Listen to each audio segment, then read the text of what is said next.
everyone, welcome to our bonus episode for this week. Everybody, we're clapping for the NHS. That's right, we're talking about Dr. Gaddas today. A decade of badassery. She has been in the show for 10 years and she's an enigma until now because we're going to reveal all of the secrets about her 10 years as a doctor on Coronation It's only Street. secrets. It's not secrets if you've been watching it. We're going to mostly be talking about what she's been up to.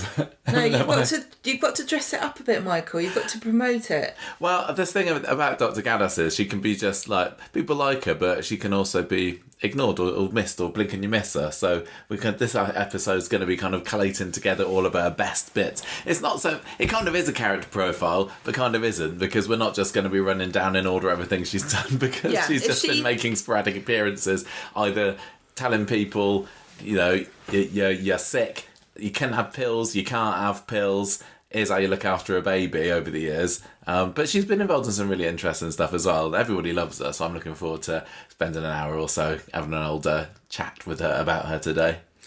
There's a category of Coronation Street characters that are sort of, like peripheral kind of service people, like doctors, nurses, police officers, and so on, who keep appearing. But I think Dr. Gaddas is like the longest lived in recent times. I think she is. Because we had like D.S. McKinnon, we had our various...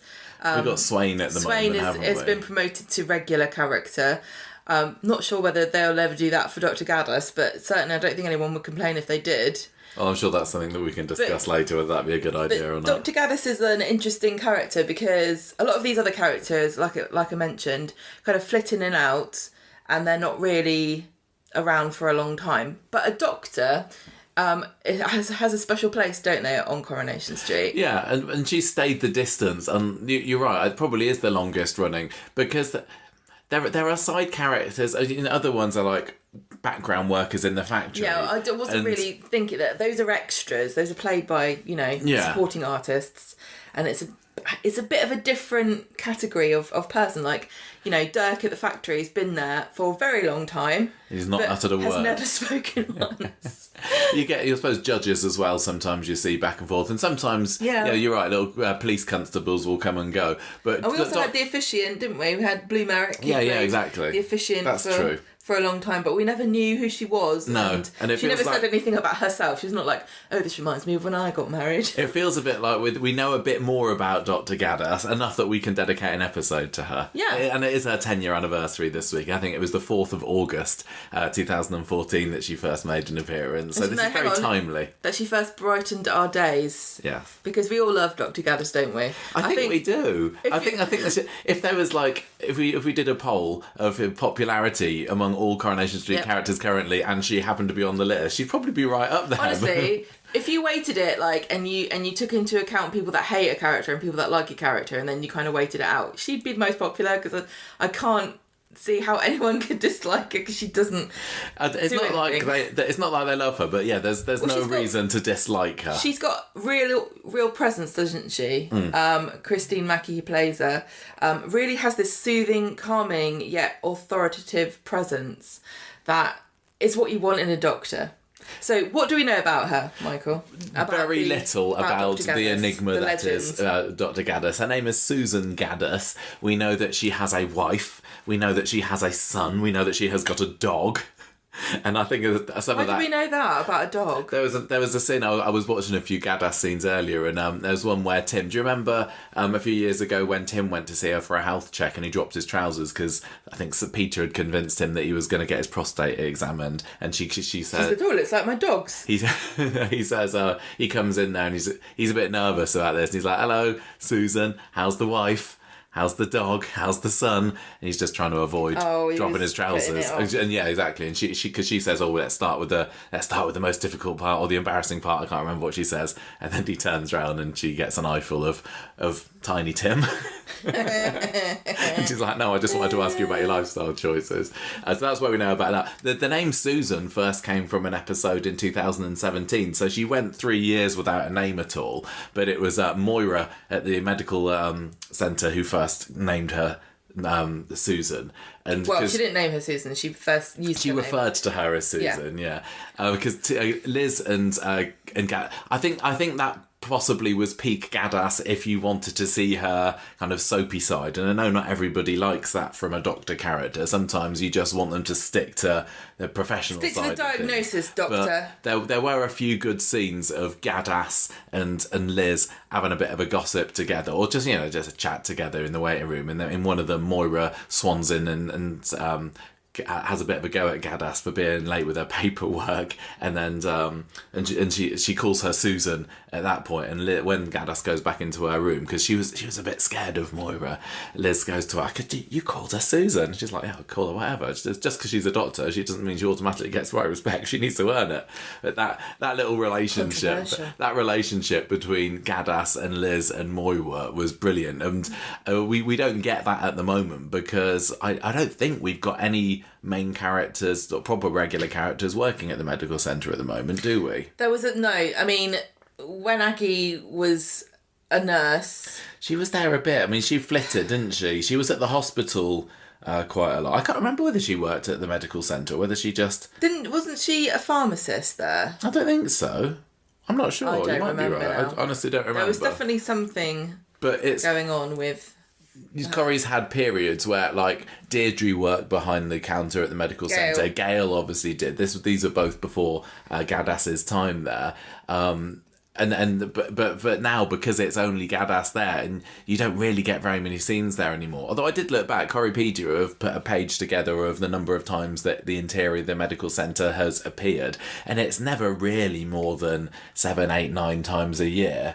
But which surprised me. I mean, it did have a bit of an uptick during this Liz and Moira time, but generally it's not. But I think that possibly there's a gap there that could be filled. Although, what do you mean? Having, working at the medical centre. Yeah, having somebody work there to get more scenes in an accessible set. Because we don't like I don't like medical stories. I hate them. On the whole, as a genre of story, the odd one like Paul's story, I find to be actually really good, and I think it's earned its place in Coronation Street. But on the whole, I think they're superfluous and traumatic, and so having the medical centre as a more regular set, I would automatically say no. But in the past, it wasn't about heavy, horrible, nasty things. It was all Moira and Liz bitching and people arguing and looking at medical records and sneaking and breaking into, all the times it's been used. It's been not in a really heavy way. So we should replace the medical stories about people getting cancer and fatal diagnoses. We should replace them with people looking at paperwork they shouldn't be looking at, and I think that there is scope to have stories there. Like we had the stories, there's been a couple of times like breaches of patient confidentiality stories that have happened there. I think that's how Gail lost her job, and maybe Deirdre as well, I can't remember. And Moira herself. Basically, if you weren't watching, how long was she in? I think 2020 was when she left. She disappeared at the beginning of the pandemic and never came back. Maybe she even succumbed to COVID herself. No, I think she still works there, but nobody cares. So the story, how would you describe her? She was she's a maniac. Yeah. She was a busybody. She was completely unself-aware. She was a sort of like overly self-righteous. She was. I think when she came in, she said she didn't drink, but it wasn't long before she would be glugging down the boozes, the wines at the Rovers and pinching bottles from Eileen. She was a comedic character. Yeah. Who was like a busybody gossip who worked in the most inappropriate job possible, which was to be the receptionist of a medical centre. Yeah, her best, funniest moment that I remember was when she was at that party of Eileen's and she'd had a few too many, and then she started telling all the people who came to the party about what people gossiped about them in the medical centre. Yeah. Like, oh, you're the one that everybody hates. She says to Tracy. And didn't she say something like, there's a lot more I could say, or like she kind of insinuates that she knows dirt about all of their medical stuff and she's just not going to say. I can't remember. Probably that sounds like her. Yeah, she was. I loved her there. I think that that was kind of peak medical centre stuff. Yeah, and I love the bit where, and we will get back to Gaddas in a minute, I promise. The bit where she, the story where she steals Norris's blood to try and find out if he's related to that Colin Callan character who's played by Vic Reeves, and the Gaddas sacked her. Gaddas has sacked quite a few people. She sacked her. She sacked Toyah. She sacked Sean, because Sean worked there for a little bit as well. Yeah, briefly. He's worked all over the place, as our Sean.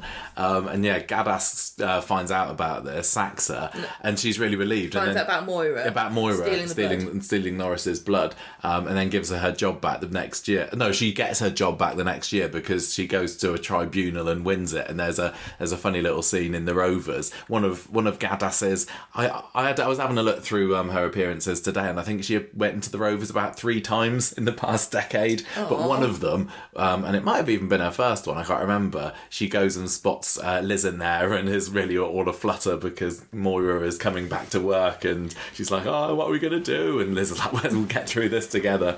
There was another scene in the medical centre where Liz says, "You're scared of Moira, aren't you?" And Gaddas is like, "Oh yeah, a little bit." And I would be as well. That's kind of the most human she's ever been. Yeah, because most of the time, and I think I do appreciate this about her, is that she retains that professional air. Like a detachment. Yeah, and she's not serious all the time, because to be one of the qualities that you need to be a good doctor, whether a real life doctor or a soap doctor, is being able to good communicator and empathy with your patients, and there've been some lovely scenes, like when characters have brought their babies in, and she goes gaga for babies.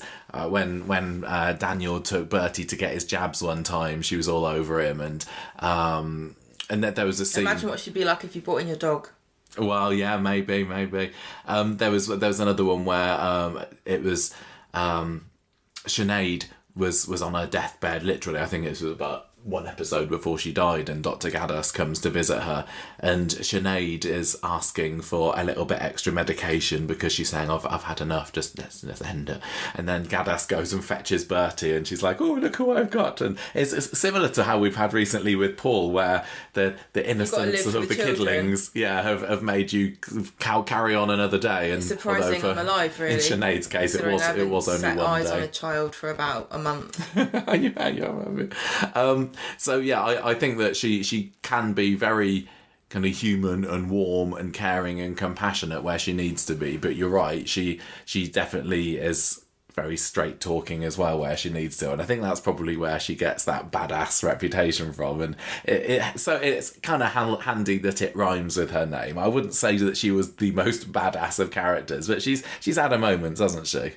I think we just appreciate her female energy, being in a position of responsibility, and say she saves people's lives, right? But she does it in a very feminine way, and so that to me is badass. Like, she is a very sensible and put together and very attractive person, and so you kind of she's inspiring, don't you think? Yeah.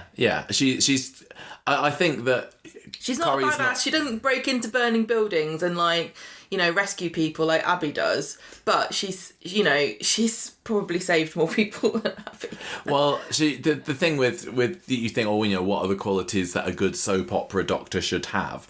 And in some cases, it is somebody who can save the day and keep their head when there's a natural disaster going on, or if the viaduct has collapsed, or there's been a mega stunt. And I don't think Gaddas has been there for any of those moments. No, she doesn't help if there's trauma. I don't think she was about, for the Coronation Street sinkhole drama a couple of years ago. They couldn't do that because it would turn her into a completely different sort of character. And it would take away an opportunity for another character to do an act of heroism, which you don't really want. You want your main characters to be the ones that save the day, but it would really actually be fun if they did let her do that one time. The closest thing that I can remember is must have been last year when Cassie is found collapsed in in the No Name Street around the back of Roy's, and Hope and Tyrone and that find her. And Hope goes and gets Gaddas, and she comes back and she's got a little kit out and she gets a jab of something and she literally she saves Cassie's life at that point. And I think that's the only time that we've seen Gaddas in a life or death situation. And true to form, she kept her head, and she told the kids to stay away from her because this is too dramatic for them and too dramatic and traumatic.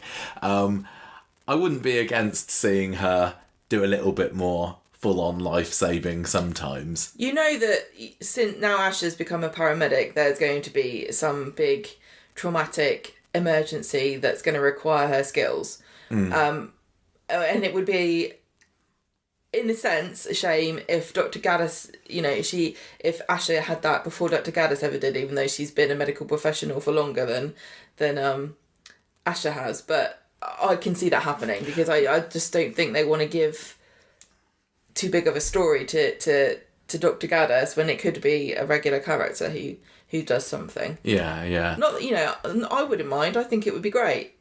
But you don't also want her to always be the one, like Swain is now, like, here I am to arrest you, like we had with Craig. Here I am to get involved in something that, I probably should be. And in that, the thing I've always thought that kind of tickled me about Dr. Gaddas is we every so often we get a tiny little glimpse of her life, and she I think she's a bit messy too. But what makes you think that? Well, like leaving her car and like she left her car in Manchester City Centre one time, didn't she? So messy. But we got the impression that she got a bit drunk and then didn't drive home and. That's fine. That's fine. I'm not too. Of course, I wouldn't criticise anyone for doing that. But I just imagine in that there's another show that she's in where she's the main character doing all kinds of nonsense. But when she comes to Weatherfield, she's like, no, leave that at home. I've got to be professional for these people. I can't bring my personal life into this. I mean, the other thing, like Swain, she is a gay woman with a child. There's a story there. What the story is, I don't know. But there's certainly a story that would be interesting to find out. Not saying that's messy either, for goodness sake, but she's got something about her that we don't know, and maybe that's more alluring than actually finding out. You spoke earlier about the allure and the badassery of her being an educated professional woman. I think that's definitely right in Coronation Street because they're few and far between, aren't they? I've said that quite a lot. Generally, same with men though, really. Yeah, all characters, It's about school of life, class. school of hard knocks kind of. It's about working class people, and the definition of what that is now is incredibly complicated, and it's cultural as well as economic and educational. But on the whole, you wouldn't expect everybody to have a PhD. No, not really. No. I think something else that I think the fact that she doesn't get into these dramas make her a bit badass. The fact that she's she doesn't lose herself in a flap. She's almost kind of like higher than that. She's unlike everybody else in Coronation Street. I think she does have her life sorted. Yeah, that's true. I like to imagine she doesn't, but I mean, she's got no tolerance for shenanigans, has she? Like you said, she sacked almost everybody that's ever worked for her. For doing something. And not without good reason. No. Sometimes people get sacked from Coronation Street because they slept from a business on Coronation Street because they slept with the boss's wife. Or they got into a scrap. Or rude. But it's generally because of... And I think maybe they just need to up the training about this in the medical centre. It's generally been because of some breach of confidentiality that's happened. Sean went because he had talked about baby George's, the Appleton babies, allergies in the cafe or something, and somebody else had reported him. That was another time actually that Gaddas strayed into the pub because Sean was having a go at Jude and Angie Appleton and saying, you reported me, I thought we were friends, I didn't mean to blab about your son, and Gaddas happened to be there having a drink saying, actually it was somebody else in the cafe that dobbed you in. So breach of confidentiality, you should be fired. Exactly. And then with Moira it was it was the blood situation, and I think Toya was sacked after the whole. She covered up for Ali. Yeah, it was the Ali drama, and I think storyline wise, that's probably the closest that Gaddas has come to having a story, isn't it? Even though she was only in a small amount. I mean, I had a look. Well, I don't think we've said so far. She's been in 90 episodes so far. 90 episodes in 10 years is like nuts, isn't it? So yeah, it's averaging out like 8 or 9 appearances per year. So she is very, very sporadic. But I think around this time she might have made it up to like 13 or 14 appearances in the year. But that was when you had the 2 doctors in the surgery at the same time, and Ali had got. Who were the 2 doctors? Her and Ali Neeson. He kind of was. I can't remember. Like, he went on to work at the hospital, didn't he? But did he start off at the medical centre? Well, NHS budget cuts, and we've only got 1 doctor now. Yeah, quite. But he got himself addicted to painkillers. Firstly, because he couldn't sleep after being involved in the death of Ronan, you know, that drugs baron guy, and Gaddas refused to give him some, but then he got hooked on diazepam after he steals some from her office. Toya finds out about this, and then in one episode he collapses midway through giving someone an appointment, and Toya and Gaddas kind of rush to his aid, and Toya's like, oh, it must be the it looks like he's had a reaction to diazepam or an overdose of diazepam.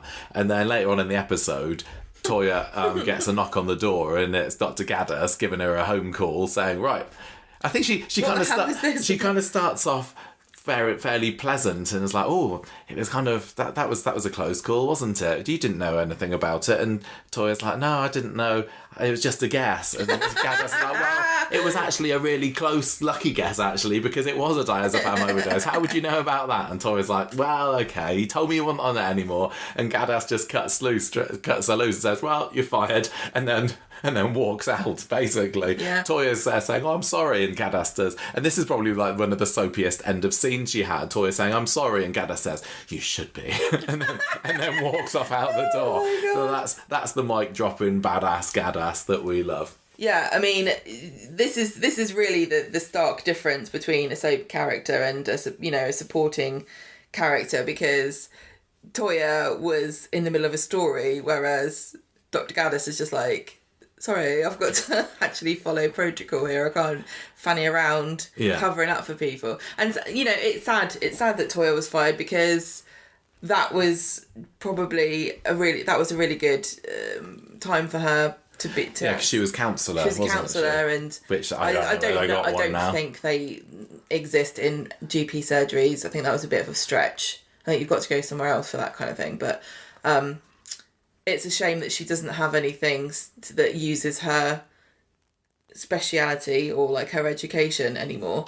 Maybe everything that's gone wrong with Toya in the last 5 years is all down to Dr. Gaddas not being willing to give her a second chance. Yeah.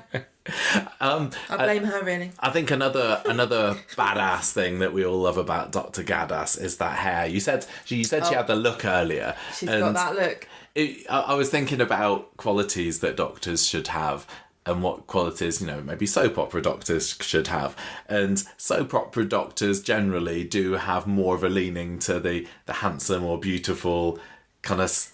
I'm just silver foxy kind of stoic sort of type, don't they? Just they got to have the charisma. I mean, obviously Doc Martin doesn't, played by Martin Clunes. But generally I think of soap doctors as being quite charming characters. It's kind of a bit like Mr. What's-His-Face? Mr. Thorne. Yeah. You know, that they always feel like they're in a different league, don't they? And I think doctors in real life, you know, kind of have that aura about them as well. Where you're like, oh, this person's quite posh and educated and good looking, I better listen to what they say. Doesn't mean that they actually know what they're talking about a lot of the time, but they go.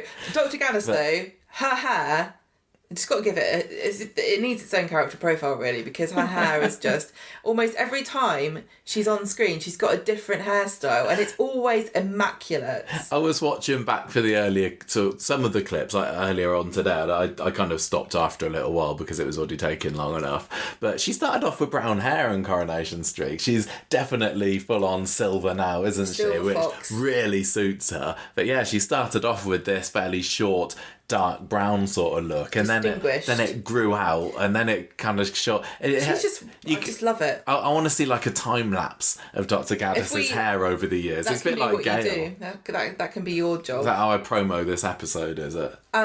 She's just. I've never seen somebody with such a range of hairstyles ever. No, it's she's a bit like I've probably made this comparison on the podcast before, but Dr. Hibbert on The Simpsons, whenever they show flashbacks to him, like in the 70s or whatever, he's got different hair. Like one time he's looking like Mr. T, and another time he's got a mohawk funny. And stuff. So maybe it's a bit like that. But the last time we saw her, or one of the last times we saw her, was earlier this year, and she had a proper poofy out to the sides. She always looks beautiful. She's telling us about the dangers of Lyme disease. I don't think she's had a dud look. She hasn't. And just immaculately groomed all the time. Well, you kind of want that from your doctor, don't you? Well, yeah. I mean, it's what do you call it? It's a bias against. It's a bias, a attractive person bias, which is an unfortunate, human thing that we do, is that we think that people who are good looking and well groomed are better people. But, as a slob, I want to just protest that slightly. But Dr. Gaddas, I would, hold her up as probably the pinnacle of humanity. Oh, yeah, for sure. And talking of good looking Corrie doctors, she definitely is in a line of them, isn't she? Because Corrie hasn't had a load of doctory characters over the year. The medical centre's only been there since 2000, I think, and it opened up with Dr. Matt Ramsden there. There's been 2 Matts working there. The first one was Dr. Ramsden, and he was in the show for about a year and a half or so. Dr. Carter was the second one, yeah. Matt was in it for a year and a half or so, and he's basically known for getting Maxine up the duff with baby Joshua. Yeah, these 2 doctors were characters. They were, but they were very short-lived and side characters. I think Matt Ramsden was more of a character. He kind of, because he moved into number 6, didn't he? He and his wife Charlie, who was the hard drinking alcoholic teacher that they had various falling outs over the year and a half that they were there.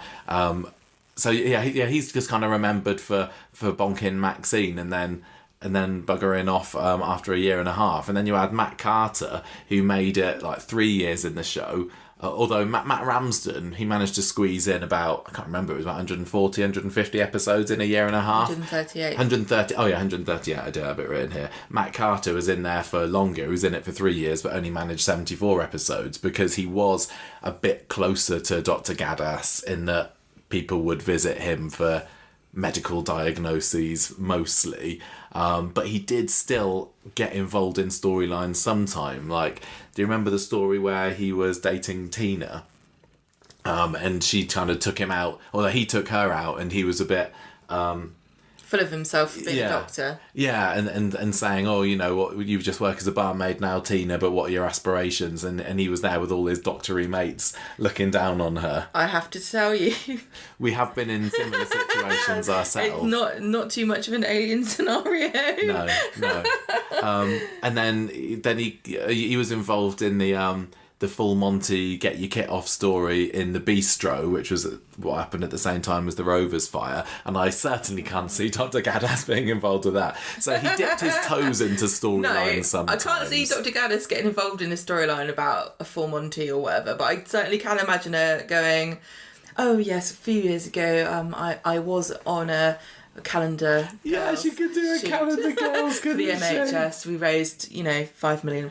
Yeah, they even had the naked calendar a few years ago on Corrie, didn't they? But that was just the men. Hers would be classy. With Dev and Tim and Kevin. And hers would be dead artistic. Would she She wouldn't have jugs or teapots or fruit hiding her jubblies. What would she have? Just like a mist of Oh, I was enigma. thinking she'd have like a little stethoscope or 2 stethoscopes, one No, that's covering comedic. each. It would be like a tastefully draped piece of fabric or some amazing hairstyle. I'd buy it. Would it be Gaddas every month?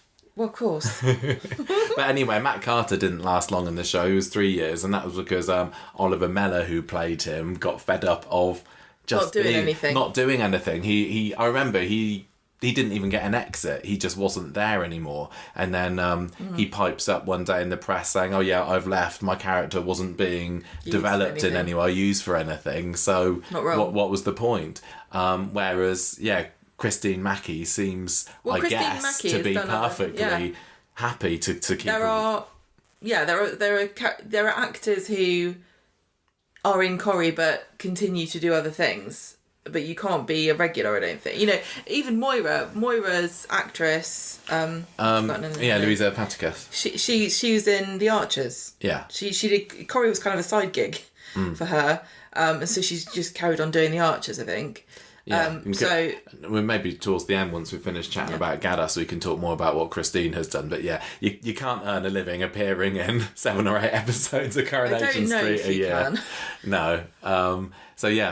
But why do you think that? Do you think it's the fact that she has kept a distance that's made her last the distance? She's managed to skirt between regular and side, service character. Hasn't she? She's not been. I think there was a moment. I think there was a time when maybe they were flirting with doing to her what they've done to Swain, and although I would love it, I do think there's always a danger there because once you become a regular, you kind of do almost have a shelf life. There's always a question: are we gonna do this or are we gonna do that or this character's going to leave in a blaze of glory or something.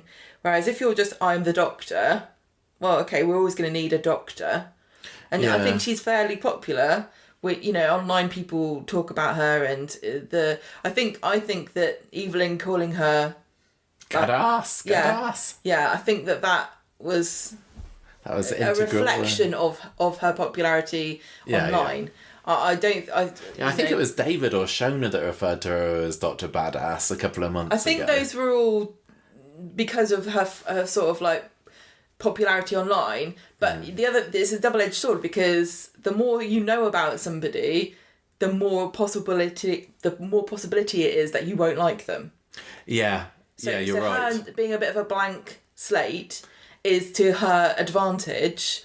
And the more you add in, the more, even her saying, I've got a wife or something, I bet you there were people on Twitter going, we're woke, Corrie, I'm not watching it, I hate her now.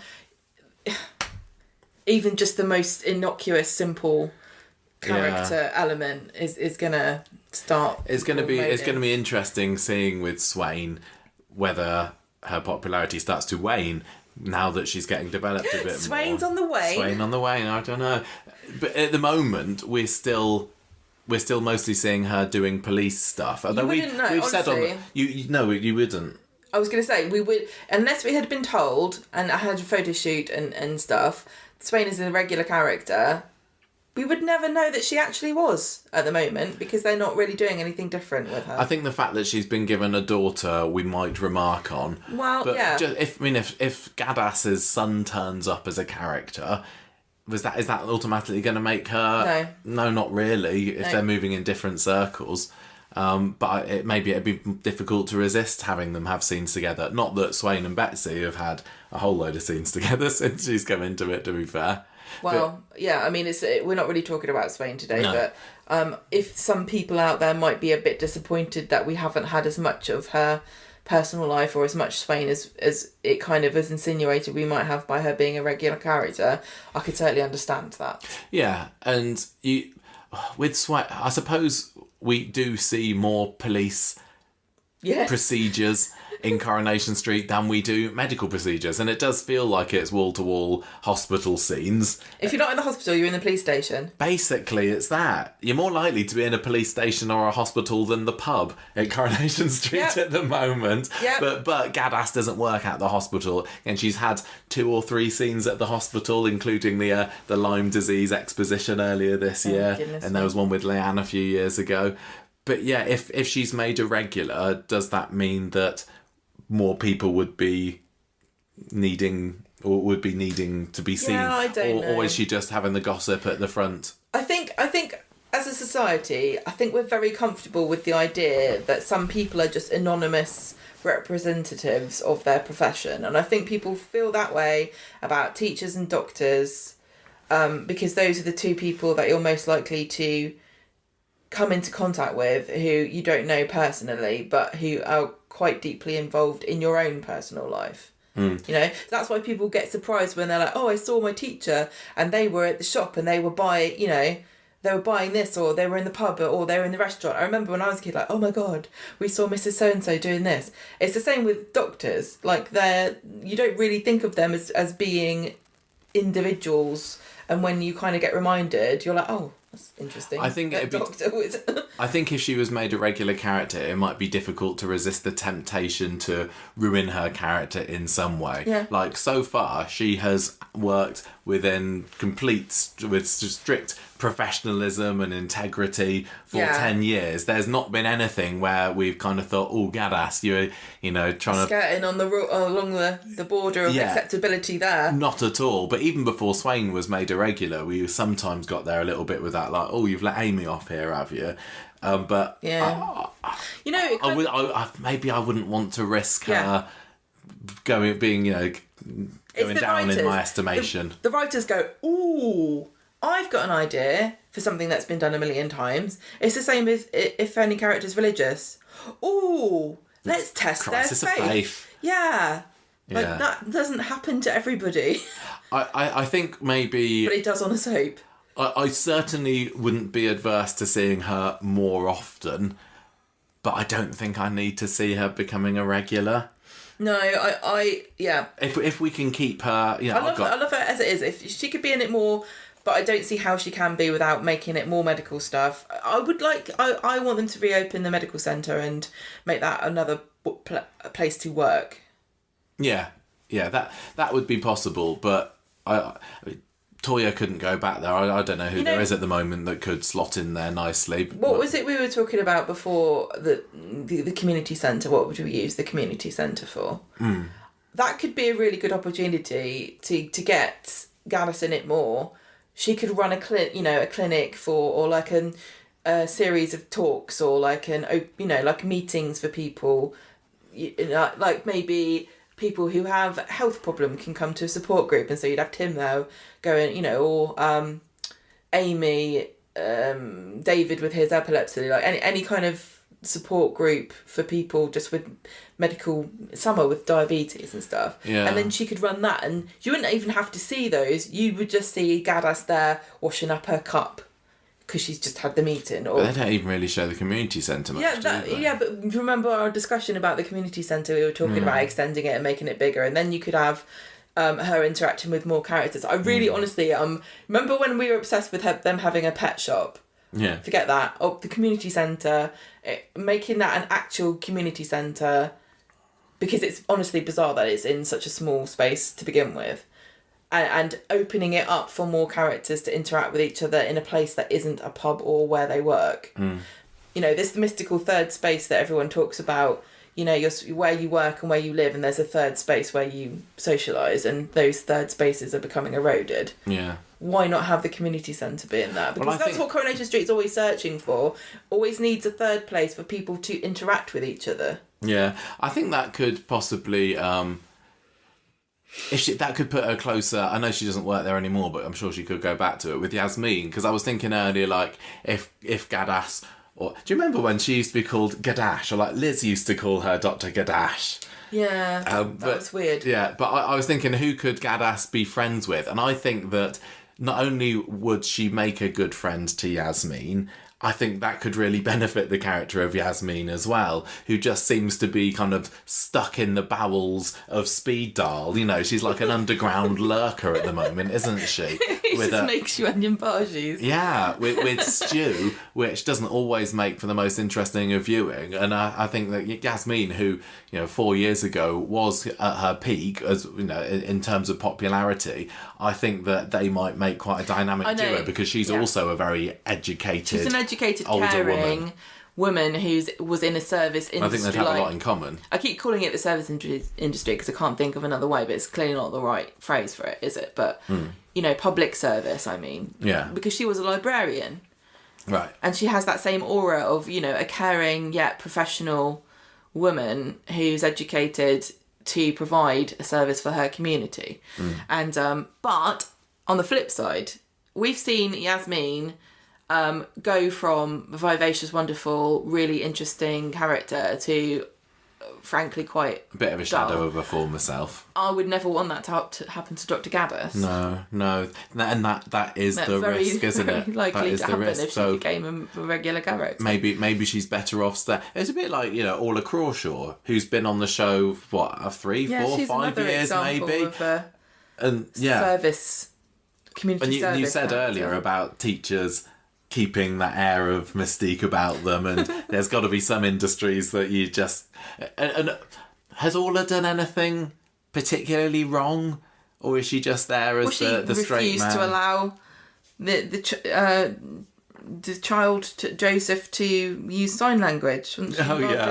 Well, that was off screen. Because Coronation Street hates teachers. She's not been the best. Convinced me otherwise. She's not been the best in the bullying story, has she? No, she's Coronation Street has no respect for the profession of teachers, and if they want to argue with me about it, they can prove it to me by showing it on the screen. Well, they can, because they haven't done it so far. Yeah, so maybe just keep her the way she is. Shall we kind of have a talk about some of Gaddass's most memorable moments, or some of the people who've got Gaddas to thank for still being around?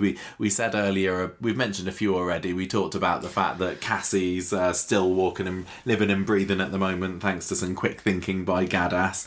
But Roy as well, he was another one. He had his heart bypassed last year, and that was after going to see Gaddas earlier last year and was complaining about feeling a bit ill, and maybe if Gaddas hadn't given him that diagnosis, he might not be here anymore. Tim as well, she diagnosed him with having a mild heart attack back in 2019. And I think one of the big ones as well, actually there was Michael. I think Dr. Gaddas is very good at diagnosing heart problems, it seems. She's not... I was kind of looking at all the people who've come to visit her over the years, and most of them have been minor ailments or sometimes mental health things as well, which is obviously very important. But with life-threatening conditions, I don't think that she's had a whole lot of sway in preventing them. But one of the big ones was Hope. Do you remember when Hope was played by the different actress before Bella Flanagan got her hands on the part? And she was so cute, and she was 4 years old, and she had neuroblastema. That was Dr. Gaddas, who diagnosed her. Well, the story, if I remember, was Hope had been brought into the medical centre by Fizz, and she got a bit of an examination, and Gaddas finds a lump in her abdomen, and she says to Fizz, it's nothing to worry about. You just take her off to the hospital to get her checked out properly, and then it turns out that it was something to worry about. But yeah, maybe if Gaddas hadn't found that lump, because Fizz said, I bath her every night, I never found anything, so we have got Dr. Gaddas to thank for Hope still burning brightly. Flaming the earth. Michael, I said... Something that I noticed when I was watching a scene where Michael goes in to see Gaddas at the medical centre was that Gail, when she sees Gaddas, greets her with "long time no see," and that was in 2014. What's she say that for? Well, I don't know whether that was supposed to be some reference to "I used to work here," so maybe... Canonically, that was kind of suggesting that Gaddas has been working at the medical centre for longer than 10 years, but we just didn't see her for the first 4 or 5 years that she worked there. I don't know. I mean, just to quickly, an aside, is that I think the idea of having a family doctor is like a quite dated one now, and nobody that I know has the same GP every time they go in. Certainly not as much as if they back when we were little. It is really interesting that this is what Coronation Street has decided to do, because if they wanted to, the doctor character could be played by someone completely different every time.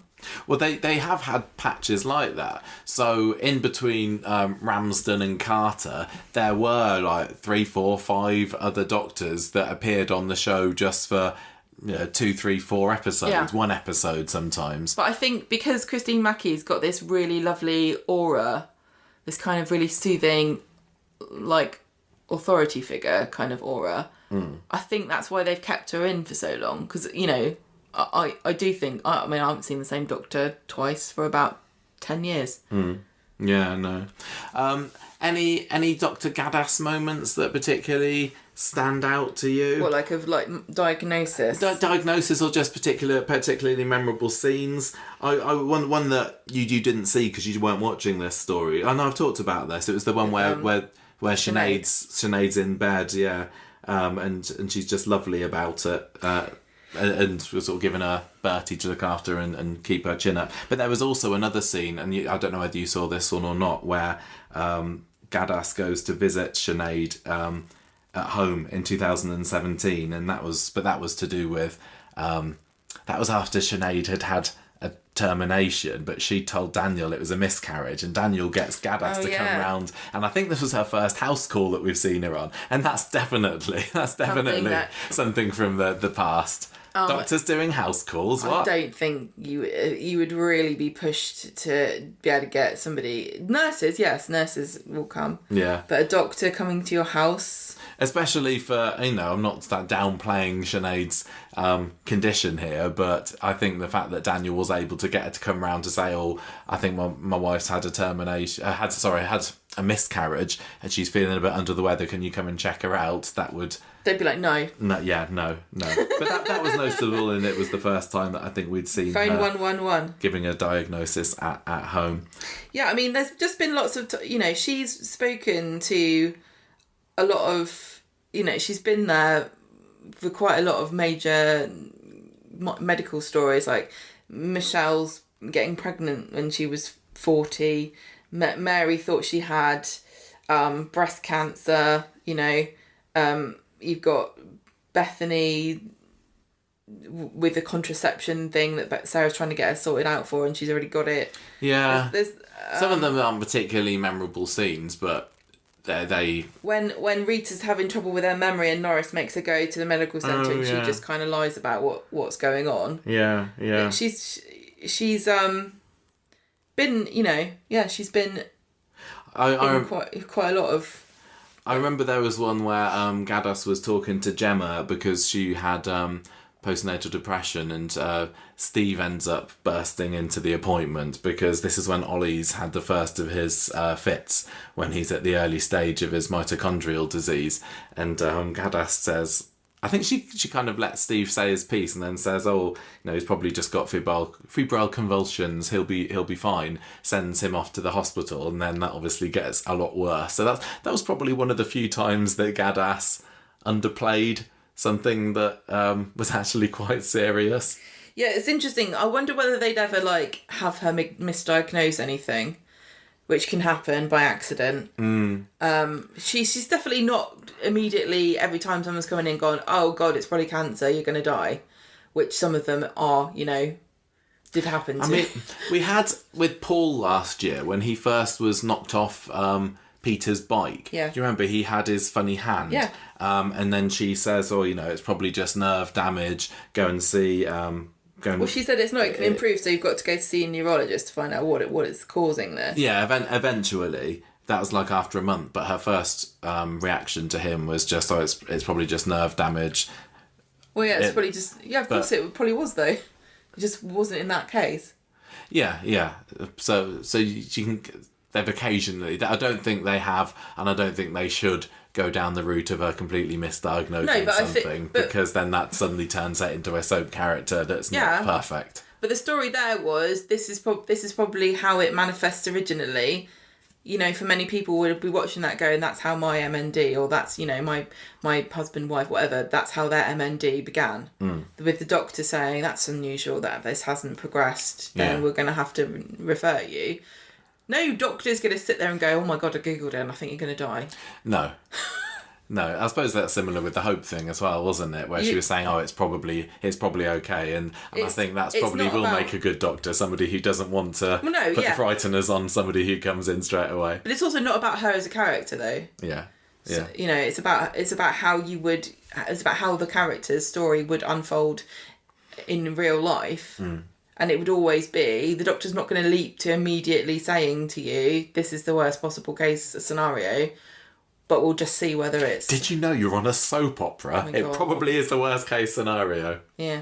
Although she was involved with Dr. Ali. There was a bit of a misdiagnosis storyline there, because do you remember when Emma had appendicitis and she speaks to Dr. Ali about it, and because he's so distracted by all his drugginess, I think it probably was, he kind of waves it away as being nothing, and then Steve reports him to Gaddas, and then she ends up having to relieve him of his duties, because I think she'd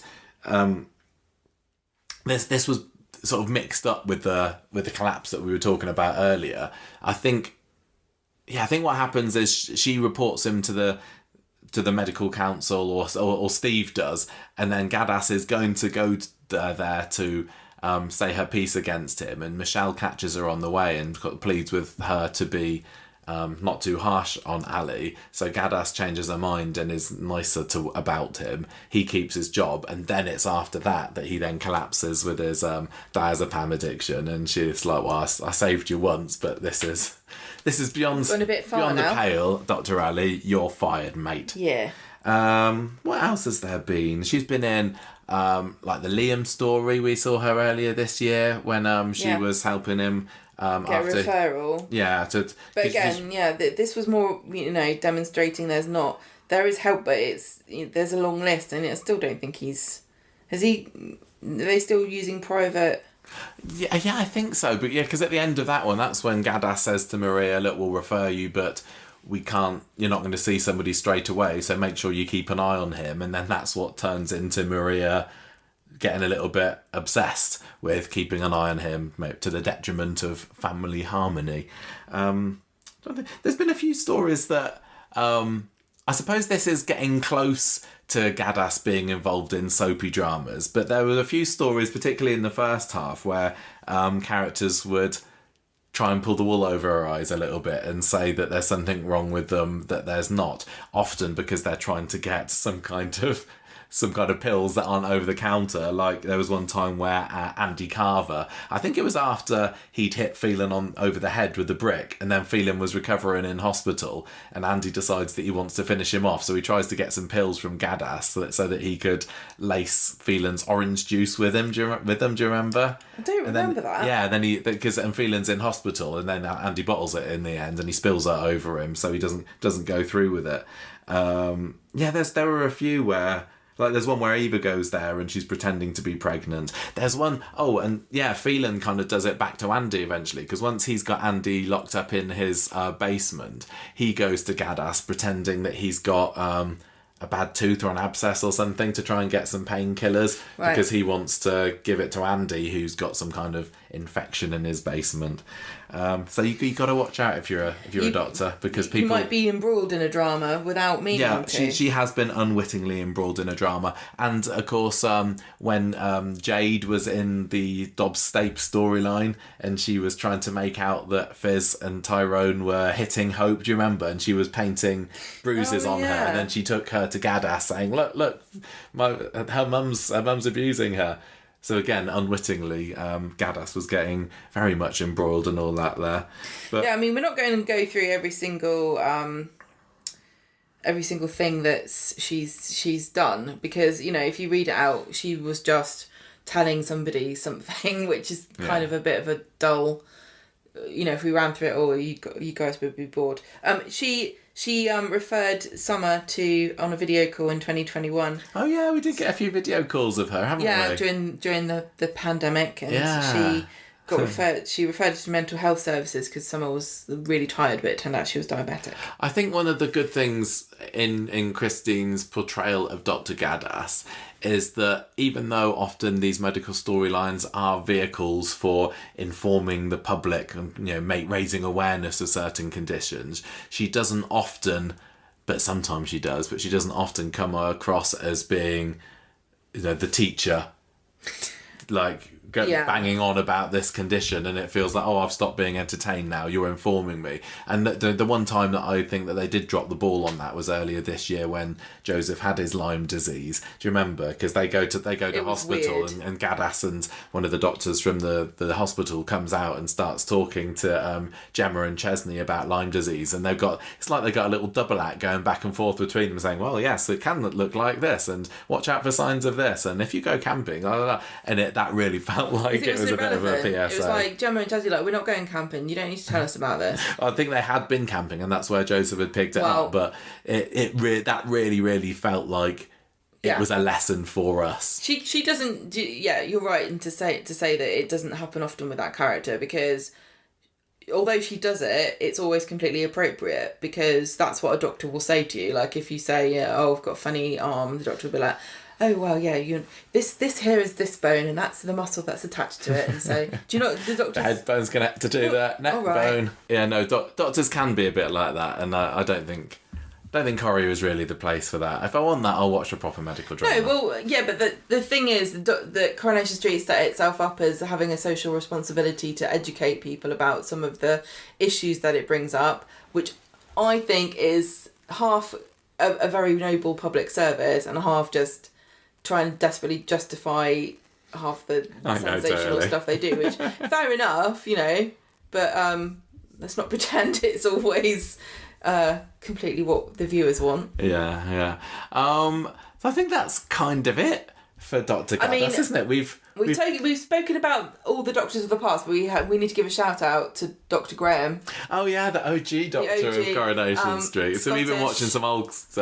Great Scottish accent, very jovial but practical man. I think he was like only in 1961, Corrie, because so we've only seen him in a handful of episodes. But he was like he sees Linda Chevesky when she's pregnant, and Ina Sharples, I think he sees, and Albert Hatlock. Yeah. I liked him. It was really interesting because the attitude that they had to him was completely different to how I think people are with doctors these days. And I'm not saying it's good or bad how things have changed, but the NHS was new. You were. People were grateful because they knew what it was like before, and they were also very incredibly deferential and kind of humble and completely whatever he said goes. Whereas now I think people are slightly more cynical and perhaps educated themselves on certain things and more likely to be like, well, their doctors don't know what they're talking about. Yeah. He came round. He mostly did house visits, from what I remember. But that's how it was. When my nan had scarlet fever when she was a child, and she had a nurse, 2 nurses and a doctor would regularly come to sort of. But to be honest, she should have been in the hospital. Yeah, he came across, from what little we've seen of him, as just being a friendly family visitor.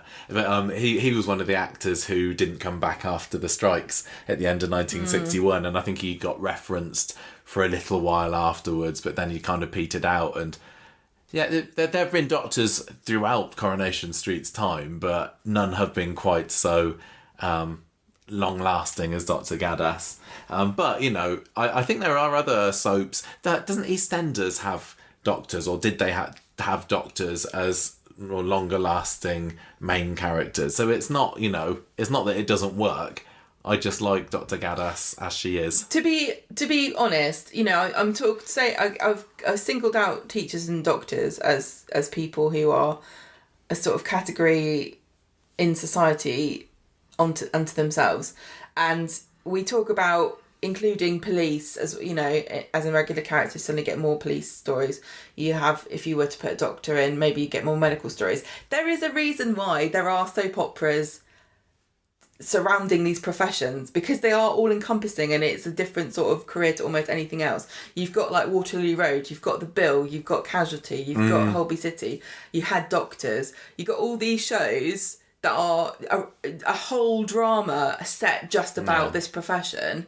And so having a character be that profession in a soap, does it always work? I don't know. It's no wonder that Corrie goes back to that well every so often, because there is so much that you can do. But again, my argument is, if I wanted to see a show about medical stuff, I would watch those shows, which I absolutely don't, because I absolutely hate it. Well, if you were to have watched those kind of shows in the 90s, you might have seen a bit of Christine Mackie, because she's got quite a resume. I went into her IMDb earlier, and as well as making a few earlier appearances on Coronation Street as different characters, which we can say about in a minute, she did Children's Ward, she did Peak Practice, she did Holby City, she did Casualty, she did Doctors, she did The Royal. She did things that weren't medical dramas as well, but she's played medical professionals in so many things that she's been in. She really does have such a great presence. It's for that. A real calming and authoritative, knowledgeable. Yeah, that's what you want. But from also, a doctor. like I said, a feminine energy of like caring and like maternal kind of side, without being, super girly or whatever. The first part that she ever played in Coronation Street was back in 1989, and she was a nurse then.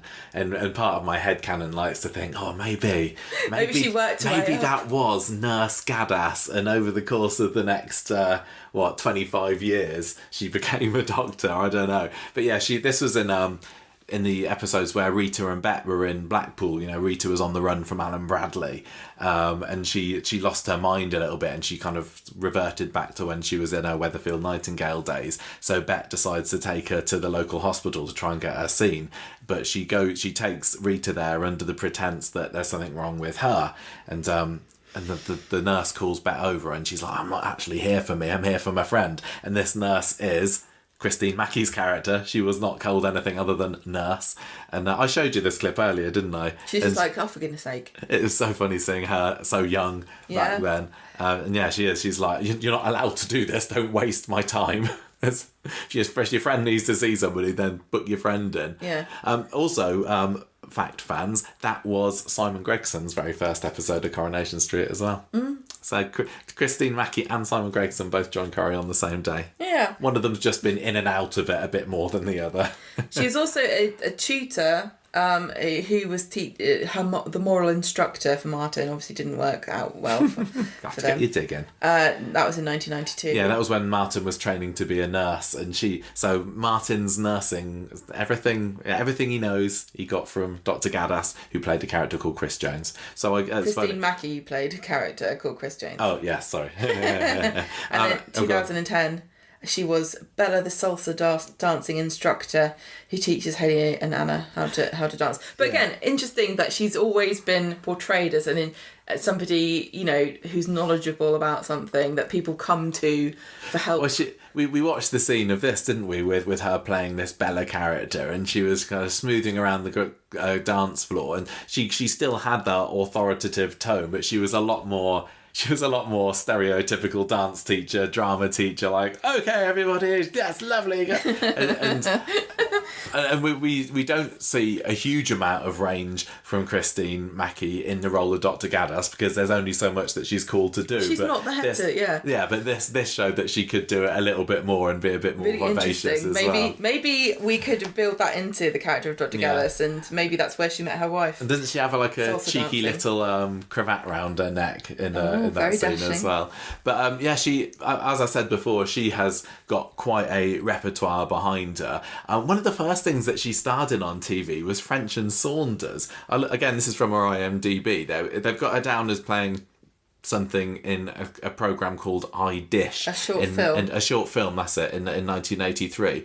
But French and Saunders, according to IMDb at least, was her first TV appearance, and that's quite a springboard, isn't it? That's a launching point. French and Saunders was the thing, wasn't it? 1987 she was in that, so I'd love to see those episodes. I know, I want to go back and see French them now. and Saunders, they're hilarious. She was also doing a bit of radio at the time, and I wonder, this ties in exactly to when we might have been played this at school, but she did BBC Schools Radio in 1987. I don't remember listening to BBC Schools Radio, but we might have done. But she's definitely got the right sort of voice for radio as well. She does she narrates audiobooks as well, does Christine? I know this is very much a stereotype of Doctor Who, but she could totally be a Prime Minister.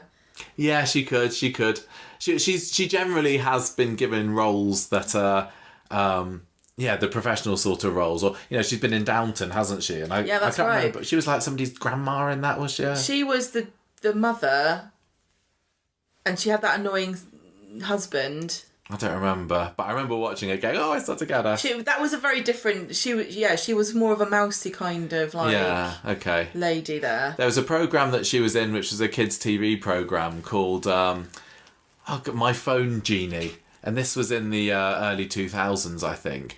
And I saw a little clip of this on YouTube earlier today, and she plays a teacher in that. So she's much the same character, but this was a comedy children's ITV programme, so, made for 8, 9, 10-year-olds, and so she was fun in that. She's been in Fat Friends, she's been in Hollyoaks, she did she's been in a few things since on TV since she's been on Corrie as well. I don't know what this is, but there's a programme called The A Word, and she starred in a couple of episodes of that in 2016, so a few years into her Corrie stint.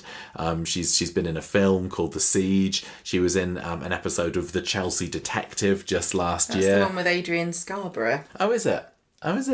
Yeah, so Corrie are definitely happy for her to go off and spread her wings doing other things. And one thing that she has done recently has been treading the boards in King Lear. Yes, we saw the I think that the photo shoot for this caused quite a stir on Coronation Street Twitter, didn't it? Because she was it was an all-female, non-binary version of the play that was held at the Hope Mill Theatre.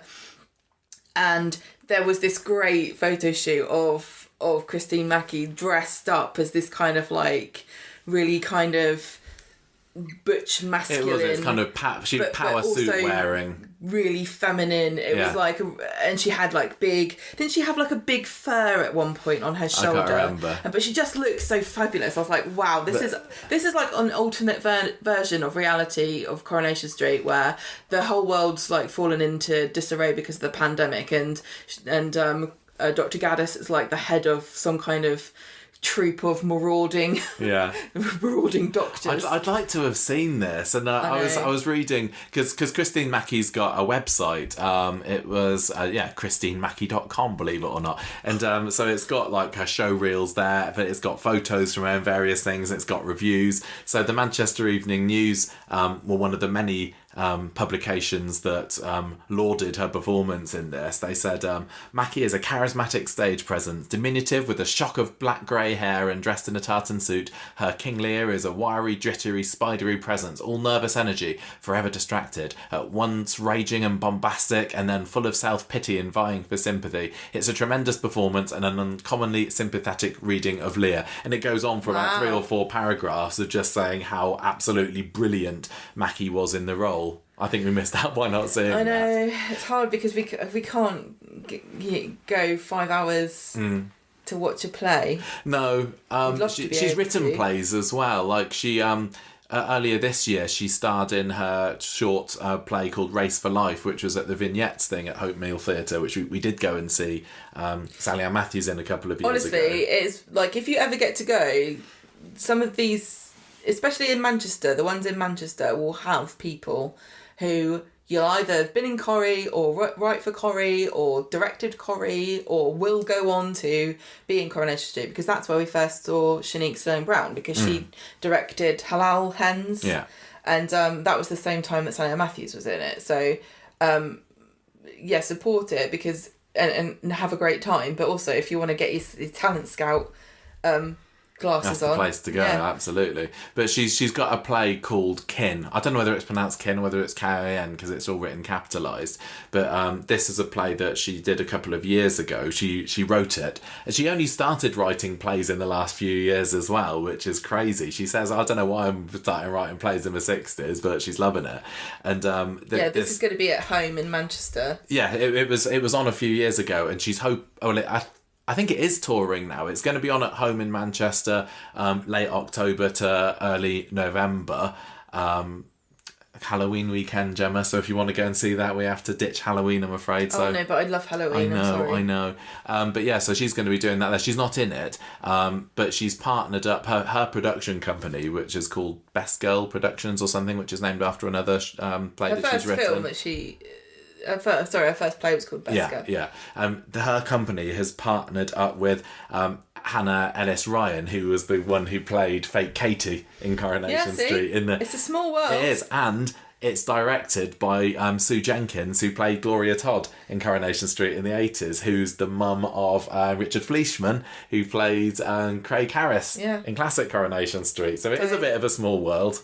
Yeah, it's Kevin Bacon. It is. It really, really all is. Over the place. Yeah. So this Kin is a dark comedy. And it stars Roberta Kerr, who plays Wendy Flaming Crozier.